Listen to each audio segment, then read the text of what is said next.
Le Premier ministre Abiy Ahmed s'est réuni avec le cabinet de l'administration municipale d'Addis Abeba pour examiner l'exercice budgétaire 2021-2022.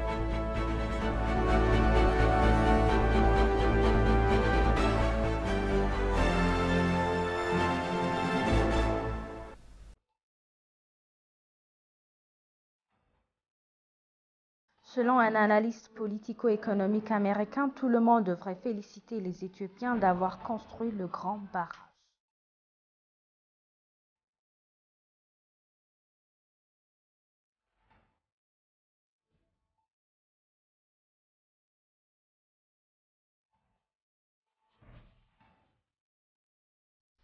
Bienvenue chers téléspectateurs, c'est Aline Teibarou avec le journal du 21 décembre.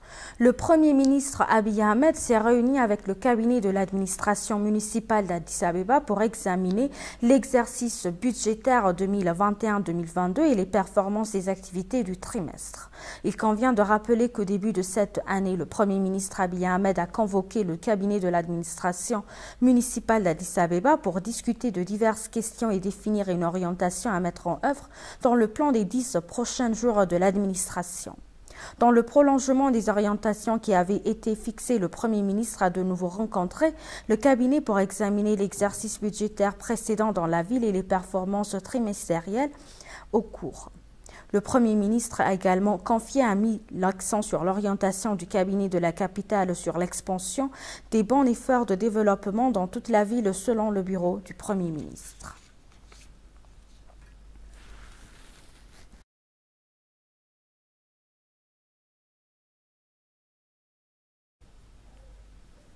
Le secrétaire général des Nations Unies, Antonio Guterres, salue les efforts de l'Union africaine pour négocier la paix en Éthiopie. Dans ses remarques lors de la conférence de presse de fin d'année, il a indiqué que les pays africains n'ont pas clairement bénéficié des droits de tirage spéciaux qui tendent à bénéficier en premier lieu aux pays les plus riches. Exprimant son optimisme, le secrétaire général a déclaré qu'il avait eu des mesures de progrès pour aider à résoudre certains des conflits dans le monde. Ce qu'il a observé en Afrique de l'Est est prometteur.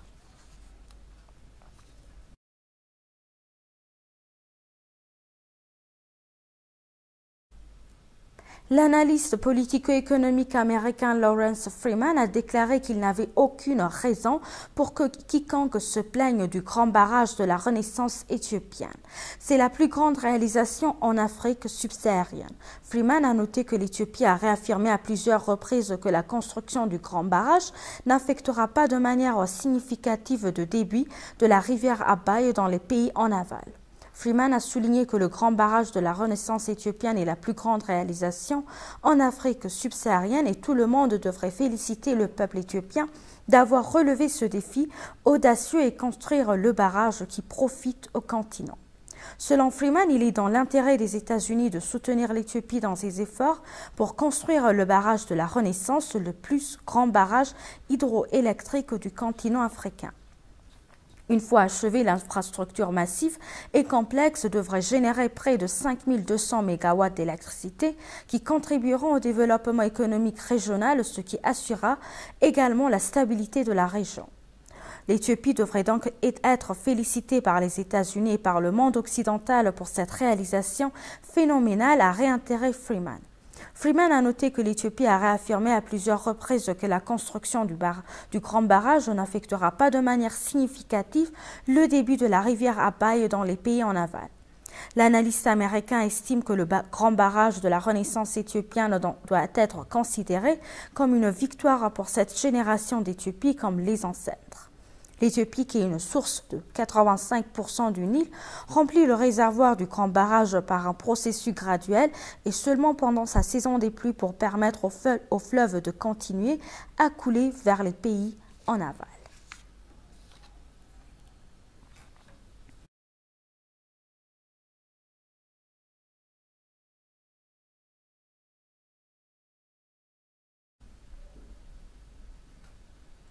Au cours des 4 dernières années, l'Éthiopie a planté plus de 25 milliards d'arbres dans le cadre de l'initiative d'héritage vert pour lutter contre les conséquences du changement climatique. S'adressant à ETV, Gamadou Dale, environnementaliste en chef, a appelé les Africains à se joindre à l'initiative éthiopienne d'héritage vert pour lutter contre le changement climatique. S'adressant à ETV, Gamadou Dale, environnementaliste en chef, a apprécié le gouvernement américain pour sa reconnaissance envers l'initiative Green Legacy de l'Éthiopie. Bien que l'Éthiopie se soit acquittée de sa responsabilité dans la restauration de l'écosystème forestier, tous les pays africains doivent coordonner leurs efforts pour lutter contre le changement climatique, car son impact ne se limite pas à une seule région géographique, a exhorté Dale. L'écologiste a en outre suggéré que les institutions mandatées doivent disposer de systèmes de suivi pour entretenir les semi-plantes en plus de contrôler la déforestation de la couverture forestière déjà existante. Le gouvernement américain a décerné un prix au Premier ministre Abiy Ahmed pour les mesures audacieuses qu'il a prises dans le cadre de l'initiative éthiopienne d'héritage vert pour lutter contre le changement climatique.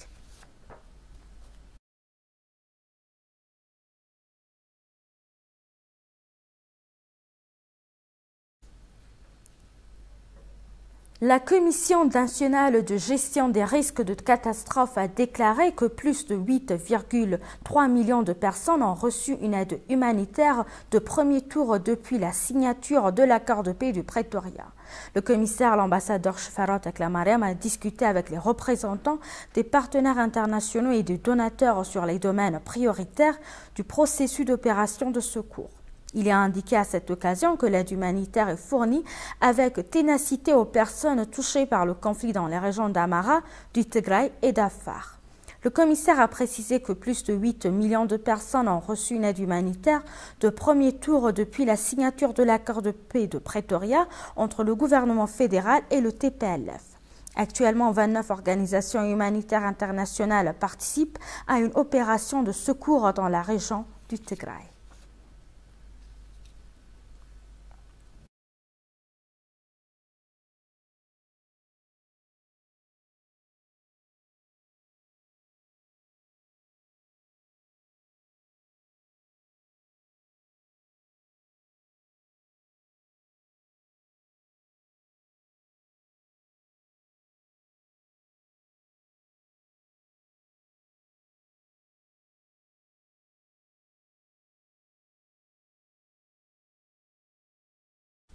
Et pour conclure le journal, le Bureau des Nations Unies pour la coordination des affaires humanitaires a annoncé que l'Allemagne avait accordé 6 millions d'euros supplémentaires au fonds humanitaire éthiopien.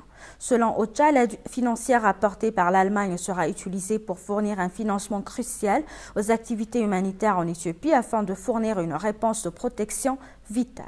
Le Fonds humanitaire éthiopien soutient une approche opportune, vitale et basée sur les besoins en mettant l'accent sur la préparation et la réponse aux situations d'urgence selon OCHA. Un engagement du Fonds humanitaire éthiopien indique que les personnes les plus vulnérables soient au centre des programmes, a déclaré OCHA.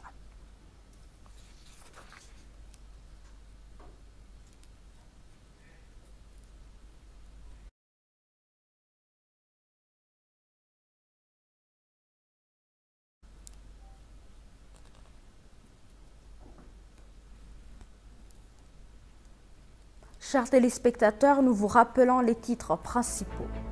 Le Premier ministre Abiy Ahmed s'est réuni avec le cabinet de l'administration municipale d'Addis Abeba pour examiner l'exercice budgétaire 2021-2022.